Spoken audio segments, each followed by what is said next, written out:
I never imagined that a routine Saturday meal at my parents' place would signal the start of such a significant transformation in our family's lives, but there I was, seated at the familiar oak dining table, when Sarah, my older sister, dropped the bombshell that would start everything in motion. "I decided to sell my apartment," she said, just barely controlling her enthusiasm. "We will open our own Italian restaurant."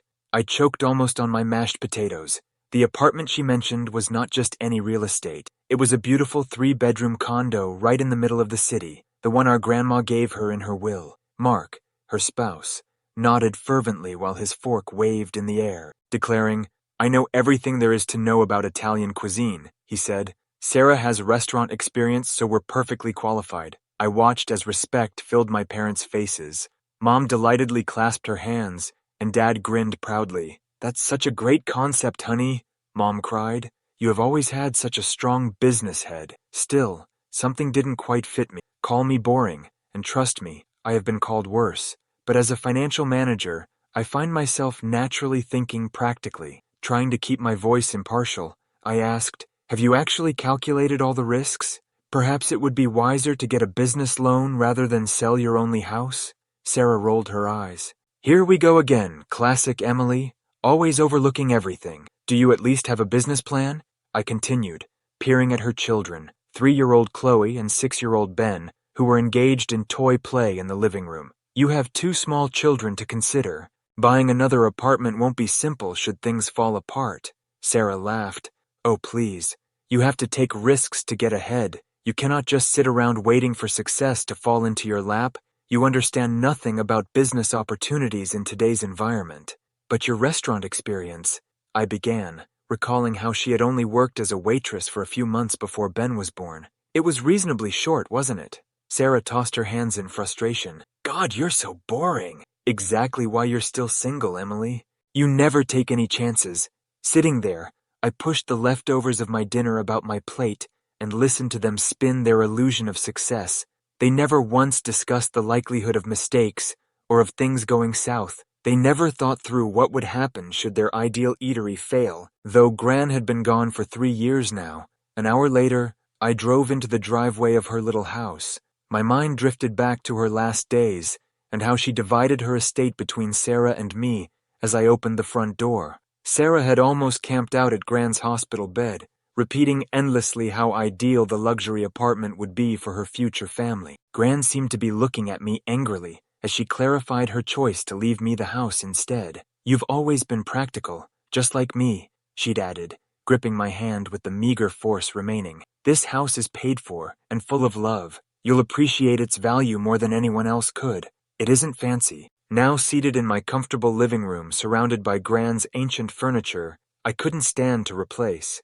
I couldn't help but consider how history repeated itself with Sarah. Her early tantrums came flooding back. The time she yelled for 2 hours straight because Mom got her the wrong color bicycle, or when she hurled herself on the mall floor because Dad wouldn't buy her a second pair of expensive pants. She also had that unforgettable Christmas when she declined to interact with anyone for 3 days after receiving the iPhone model from the previous year rather than the newest one. Our parents had always yielded to whatever plan she devised, applauding her creativity and ambition and discounting my worries as negative. They fully supported her even when she left college because classes were boring and she wanted to find herself. Trying to ignore these ideas, I brewed a cup of tea in Gran's antique porcelain cup. I had life to concentrate on. Though I had a big project presentation coming up that might result in a promotion, my work at Henderson Financial was hard but fulfilling. I had to be sharp as our staff was reorganizing a client's financial portfolio. My concern was not Sarah's dreams for her restaurant. Concentrating on them would not make any difference. But exactly 1 month later, during my lunch break, my phone rang exactly as I was looking over the final figures for my presentation. Mom's name flashed on the screen, and I sensed an odd dread. She virtually shouted, her voice sharp with enthusiasm. "Emily, you won't believe it! Mark is already working on the menu. He's got such wonderful ideas. Fusion Italian cuisine. Can you imagine?" And Sarah, oh, you should see her Instagram posts about the restaurant. She's going to be such a successful businesswoman. She has already got over 1,000 followers for the restaurant page. Feeling my knuckles go white, I tightened my hold on my phone. "Where are they living now?" Mom answered flimsily, as if they hadn't just sold their one real estate asset. They found a nice rental. It's so exciting. Ben and Chloe are talking about having a big grand opening party next month. I'm watching them set everything up. Sitting at my desk, I gazed at the financial report and considered the enormous risk my sister had just accepted. The figures on first-year restaurant failures kept coming back to me. I had searched them out following that dinner, and they weren't very attractive. Before I got Sarah's message, 2 months passed in a haze of job deadlines and quiet evenings at home. I had to admit, the invitation on my Instagram feed,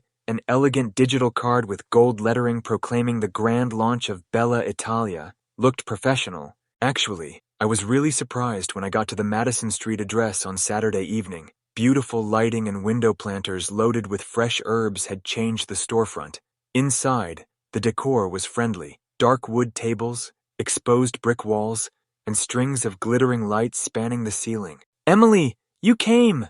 Sarah hurried over wearing a fashionable dress most likely worth more than a month's rent. She kissed my cheeks while she held a champagne glass in shaky hands. Familiar people crowded the place. Cousins, aunts, uncles, old family friends, and Mark's whole extended family. Near the bar, Mom and Dad were conducting court. Dad's words carried across the room as he motioned fervently. "Just wait and see," I heard him advising Uncle Jim. "Sarah is going to be the next great name in the restaurant business. She's got that entrepreneurial spirit. You know, not like Emily. She'll probably work for other people until she retires." Mom nodded concurrently. "Some people are simply born leaders. Others, well, they're more comfortable following." I headed to the appetizer table pretending not to hear them. Their comments lacked the sting of past times. I had long ago realized I would never be the daughter they boasted about at family get-togethers.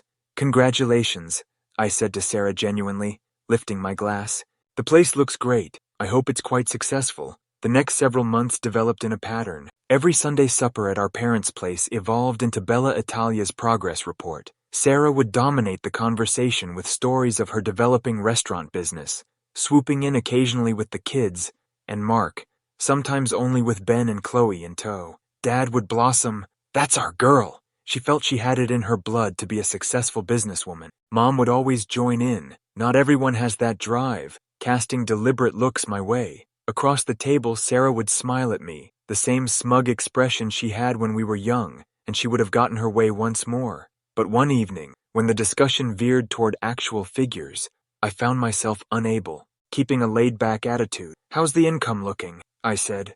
"Are you making your expected targets?" Sarah's smile stumbled for a fleeting second. "Oh, you know how it is with new restaurants," she replied, waving a contemptuous hand. "We'll be self-sufficient any day now. We're still building our customer base, but then the profits will really start rolling in." Something in her voice reminded me of a high school moment when she would have insisted everything was great with her grades, right up until she failed 3 classes.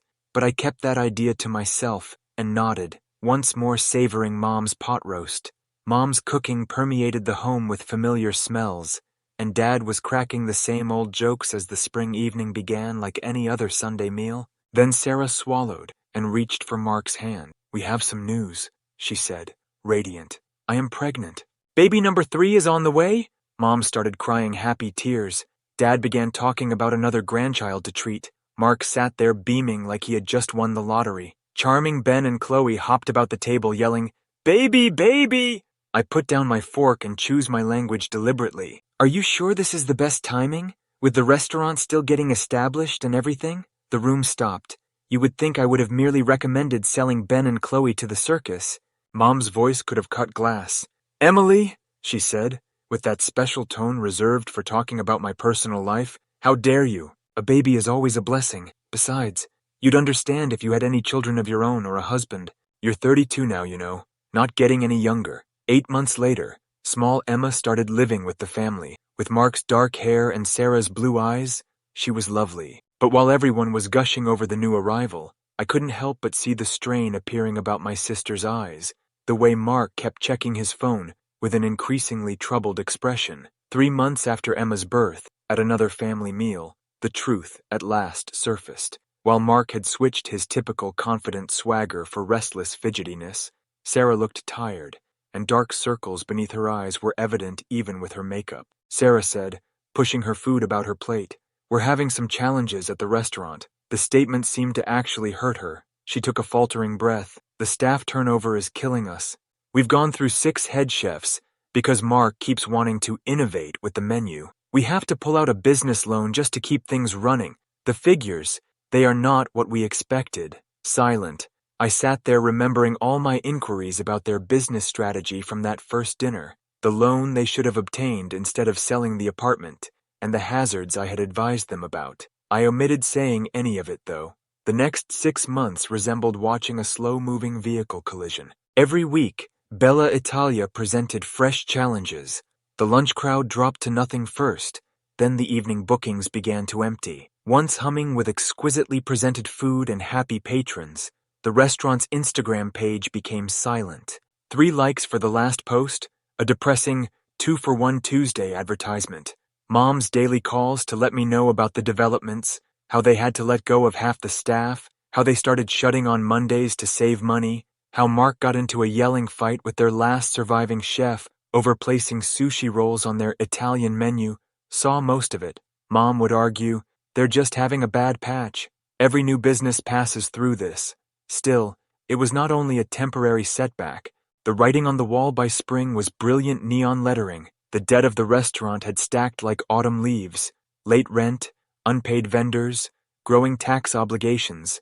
Their principal investor withdrew at last, leaving them with no option but to sell Bella Italia for a fraction of what they had put in. Their business debt was barely covered by the sale. They still owed the bank around $200,000 from their loan. Left with nothing were Sarah, Mark, and their 3 children. Ben, now 8, Chloe, 6, and small Emma, just turning 1. No house, no income, and an overwhelming debt pile. Part 5, the end, has to be consistent, natural language, and everything rational together. Remember Native Americans. Part 5, release from the burn. I almost missed the dinner on Saturday following that. Something Mom said when she called to remind me about it started caution bells. Still, I went, pulling up to their house just as the spring sun was lowering. The mood struck me as soon as I entered. Dad and Mom sat ramrod straight in their regular chairs. There were also Sarah and Mark, the youngsters seated quietly in the corner, unusually calm for their age. Emma was asleep in her carrier, and Ben and Chloe appeared to feel the tension in the room. Emma concentrated very hard on her tablet. When Dad cleared his throat, I hadn't even comfortably settled into my chair. "Emily, we have decided." His choice of "we" felt my tummy tighten. "Your sister and her family need lodging." Mom intervened right away. "You have that big house all to yourself." I thought I had stumbled across an ambush. Sarah said, "We need to move in with you," as though she were reporting the weather forecast. Naturally, temporarily, my mouth became dry. How long is temporally?" Sarah shrugged and studied her immaculate nails. Probably her last professional manicure for some time, I thought hysterically. "Hard to say. Mark needs time to find the right position. I can't work, clearly, not with 3 small children to take care of," Mark said, heaving up his chest. "I'm not going to flip burgers somewhere. I owned businesses and needed something at an executive level. So we'll need to stay with you for a few years," Sarah said, as though talking about the loan of a cup of sugar. "It's not like you're using all that space, either. Let's be honest, Emily. You're not getting any younger. The chances of you getting married and having kids are getting pretty slim. You're already 32, and you spend all your time working." Sitting there, my sister's amazing arrogance struck me into stillness. Her casual violence hung in the air like poison, exacerbated by our parents' nodding heads. Mom and Dad were really agreeing with her, as though my single status and job somehow made me accountable for their errors. I pushed my chair back and got up. Everyone jumped from the sharp sound the legs made striking the floor. "Negative," real confusion in her voice. Sarah questioned, "What do you mean, no?" She seemed to find the idea of me turning down anything alien. "I mean, no. You're not moving into my house." My voice was firm, less than what I felt. "Not for some years. Not for a few months. Not at all." The quiet that followed was intolerable. Mom's antiquated kitchen clock's tick, noting the seconds, was audible to me, actually. Sensing the tension in the atmosphere, Ben and Chloe turned their tablets aside. Even young Emma moved in her carrier. The explosion arrived thereafter. Mom shouted, hot in her face, asking, "How dare you? Your own flesh and blood. You selfish, heartless witch. They're your family." Tears were beginning to flow. Sarah joined in. My children will be homeless thanks to you. Dad ruckled the plates by slamming his hand on the table. These are your nephews and niece we are discussing. I never thought I produced such a nasty, uncaring daughter. Mike said, You've always been jealous of your sister, encircling my crying sister with his arms. You're probably glad we didn't succeed. I let them rant while they worked themselves into a righteous wrath. The charges flew wide and fast. I was heartless, cruel, selfish, spiteful, envious, a dreadful aunt, a letdown as a daughter, a failure as a woman. When they at last ran out of steam, I said, my voice remaining absolutely quiet, You know who could take them in. Mom and Dad, since you supported their great business plans so enthusiastically, since you cheered them on when they sold their only home, since you told them what a wonderful idea it all was. Mom opened and closed her mouth like a fish out of water. Dad began to spew something about their house being too small, but I stopped him. I said, I warned you all, grabbing for my coat. I warned you about selling the apartment. I warned you about starting a business without a proper plan. I warned you about the risks. Not one of you listened. Not one of you even considered that I might know what I was talking about. Now that everything I predicted has come true, you expect me to tidy your mess? Steady hands let me fasten my coat.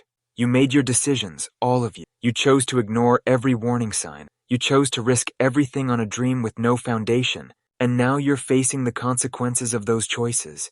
You chose not to listen to reason. Closing the door on their objections, I headed outdoors into the cool evening air. Their voices, a chorus of indignation and incredulity, as I got into my car, could still be heard through the windows.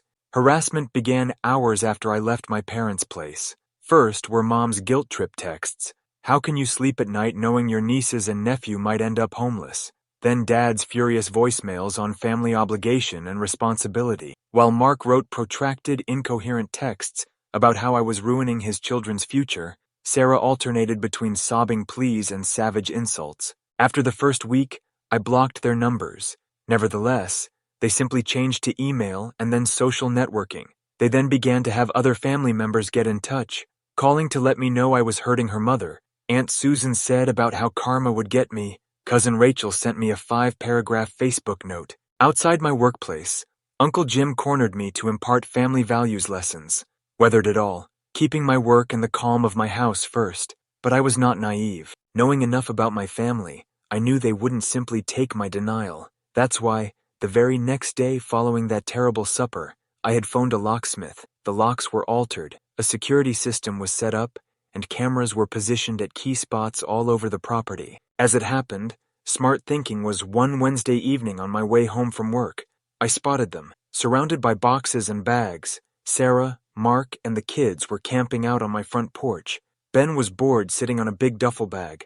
Chloe was crying. Emma was acting agitatedly in her carrier. Mark was jiggling my doorknob with what I took to be my mother's spare key. Unable to stifle a giggle at the scene before me, I pulled into my driveway and stepped out of my car. Every one of them looked toward the sound. Mark hissed, still trying to push the key into the lock. Something funny? I said, leaning against my car. Actually, yes. Did you really think I wouldn't change the locks after that dinner? The alarm system's nice too. It's already sent 3 warnings to my phone about attempted access. Sarah advanced, her face contorted with rage. You cannot merely leave us out here. We are your family. I corrected her. You're trespassing. I grabbed my phone to show I wasn't bluffing and said, and if you don't leave immediately, I'll call the police. Mike snarled and stepped at me threateningly. You wouldn't dare. With my thumb hovering over the call button, I held up my phone, showing them the 911 already dialed. Ask me. They gazed at me for a long time, most likely looking for any indication of frailty or doubt. They came none. At last, Sarah started gathering their belongings and broke down in actual tears, not her usual charade. Mark helped her, mumbling threats under his breath. The children simply looked perplexed and exhausted. I called in sick to work for the first time in 3 years early the next morning. After spending the day seeing rental homes in respectable areas, I at last came upon a spotless, roomy 3-bedroom apartment in a nice school zone. Although the landlord was naturally wary about renting to a family with 3 small children, the 6 months' rent I paid in advance, nearly $20,000 from my savings, helped to shift his perspective. Driving to my parents' house the next morning, the apartment keys felt weighty in my pocket. Early yet, I knew they would all be there. They used to include me too. They always got together on Saturday morning. As I entered the room, it went still. Mom almost dropped the pancake plate, and Dad's newspaper creased as his hands clamped on it. I said, setting the keys and a folder on the table, "Here, I paid 6 months' rent in advance. The apartment is 3 bedrooms on Cedar Street. Good neighborhood, walking distance to the elementary school." Sarah watched the keys as though they would bite her. Mark seldom turned from his phone. "The lease starts today," I said, voice firm. I turned to Mark especially. "I've already talked to the landlord. He knows you have 3 kids. There's a playground in the complex, and the building has a laundry room on each floor. You're 6 months to find a job. Any job. Pride doesn't pay bills or feed children. When the lease ends, you'll need to either renew it yourselves or find another place. This is the only help I'm offering." None said. Ben and Chloe were staring wide-eyed after they had been fighting over the syrup. Emma appeared to sense the suspense as well. Her small hand stopped halfway to her mouth to grab a piece of pancake. "That's it?" Sarah questioned at last, her voice sour. "You think throwing money at us will offset your turning away from family?" I turned to face my sister, and actually looked at her. The entitled adolescent who always got her way had evolved into an entitled adult, devoid of understanding of consequences. I said softly, "No, what happens next is up to you. The money doesn't make up for anything. It's just the right thing to do." Mom began to speak, most likely another sermon on family obligation, but I held up my hand. "I'm done. I helped because those kids deserve a stable home, but you all made your decisions.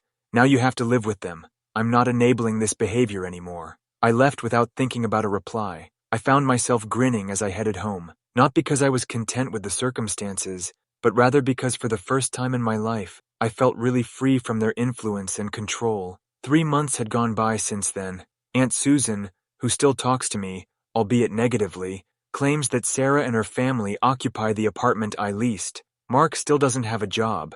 Evidently, his past ownership of a restaurant renders him too good for daily employment. Sarah spends most of her time on social media grumbling about the difficulty of her life. Mom and Dad keep helping them. They watch the children and provide groceries. Since that morning, I haven't talked to any of them. Though I'd always wanted to study investment management, I never had the emotional drive for it until I started evening sessions. I was promoted last week at work, senior financial manager with my own team. Though peaceful right now, this is a good calm in life. A calm silence. My quiet as well. I would not exchange it for anything either. Story 2. I knew our life would be a roller coaster the minute I met Alex. Amelia, always the kind to organize everything, was the one who, by 25, I had a good career as a marketing manager, a nice apartment, and a clear future vision. My guiding principle was financial stability, but Alex was a flurry of spontaneity. We convened at a birthday celebration and a friend. I was carefully computing calories by the snack table when this tall, lanky man with a cheeky grin walked over. "Heard you're the marketing guru," he said, reaching for a fistful of chips. "And you are?" With an eyebrow raised, I asked, "The guy about to turn your world upside down?" He smirked. We spoke about everything and nothing for the next several hours. He talked fervently about his love of spontaneous trips, how he would pack a suitcase and simply head out on a whim. His casual attitude both fascinated and scared me. For my grocery lists, I, on the other hand, had color-coded spreadsheets. Our relationship was a personality collision. I would give him budgeting books. He would surprise me with last-minute concert tickets. Still, within the anarchy, there was an obvious spark. He injected enthusiasm into my regimented life, and I maybe provided some consistency for him. After a very demanding day at work, one evening, I arrived home to discover my apartment had been turned into a fairyland of glittering lights and gentle music. Alex responded, clutching a bunch of lilies. "You looked like you needed an escape," and escaped as well. We settled into a nice rhythm, a dance between his taste for the unanticipated and my desire for structure. Talks of moving in together and possibly marriage were on the agenda not too far forward. Though different, I loved him very much. I thus agreed without thinking twice when he suggested a hot air balloon ride. Typical Alex. Love conquers all, correct?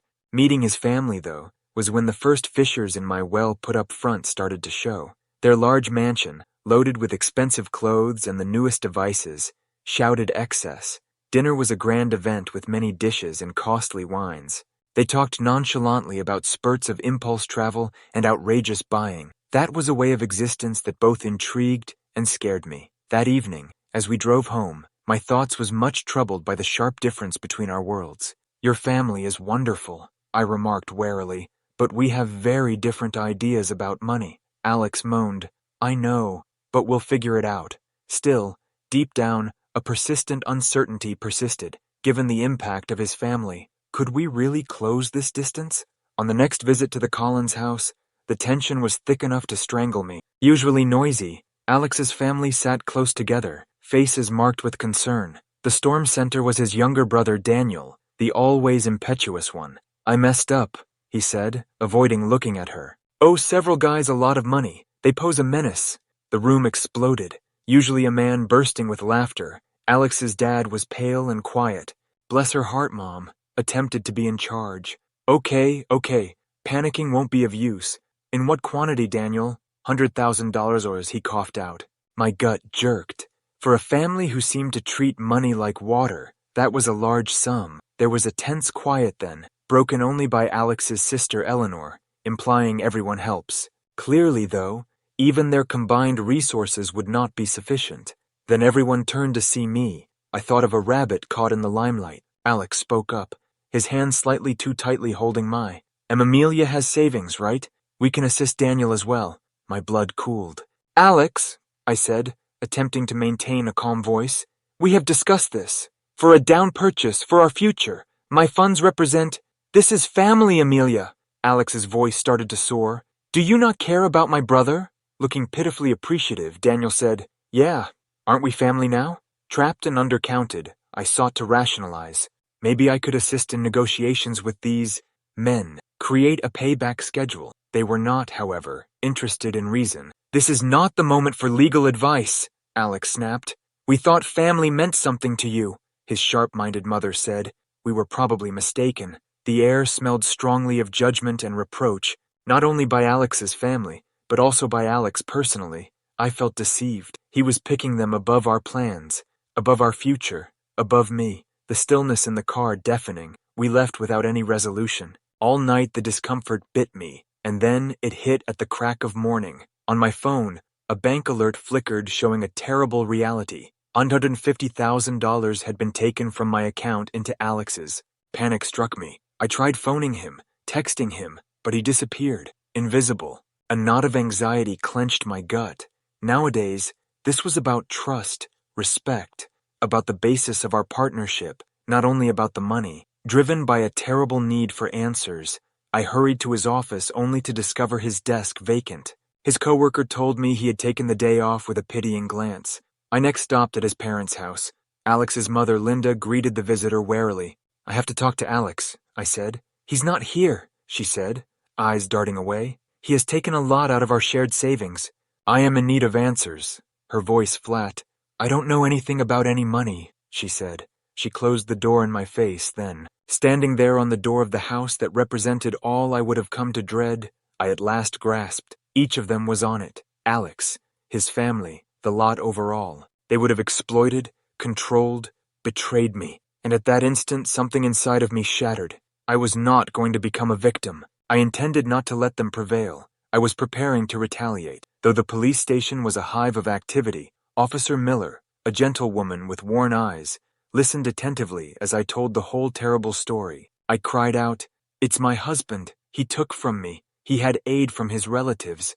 Officer Miller nodded, her face austere. Mrs. Collins, we will do all we can. These cases can be difficult, particularly in circumstances involving family. Complicated, hardly started to cover it. Lawyers, court dates, and painful encounters whirled through the next weeks. It seemed weird to see Alex across the courtroom, a stranger in a suit. Claiming he was driven to save his family, he tried to portray the victim. Still, the facts were stacked against him. The toughest was my personal story, recounting the treachery, the manipulation, the pure chutzpah of it all. Standing in that antiseptic room set off a tsunami of feelings. Still, I held my head high and spoke clearly. I would not let them shatter me. I won before the judge, an austere woman with a no-nonsense attitude. Alex was told he owed a substantial fee, in addition to returning the pilfers. A flood of relief swept over me as I left the courtroom. Justice appeared to have won. Still, The narrative continued beyond that. The trial revealed Alex's family's weaknesses and a past of dubious behavior and careless choices. Daniel, his brother, was arrested finally for fraud. His parents lost everything. Their riches came from unstable grounds. For a family once thought to have it all, it was a sad finale. But among their collapse, I discovered my own atonement. The divorce broke the last link tying me to their poisonous web. Life kept on. I found the pleasure of living for myself, got back in touch with old acquaintances, and concentrated on my profession. Months later, one evening, my phone rang. Alex was it. "Amelia," he started, his voice reluctant. "I know I messed up. I just need assistance." The old wrath surged, but it was soon replaced by a quiet determination. "You have taken enough from me, Alex," I stated decisively. "I owe you none." On the other side, the quiet said volumes. I hung up, experiencing both freedom and melancholy, empathy for the man I previously loved, and release from the bonds of his family's dishonesty. The scars stayed, a memory of a terrible chapter, but they also attested to my resiliency. I had weathered the storm, survived treachery, and come out on the other side stronger. And that was a triumph worth commemorating, I came to see.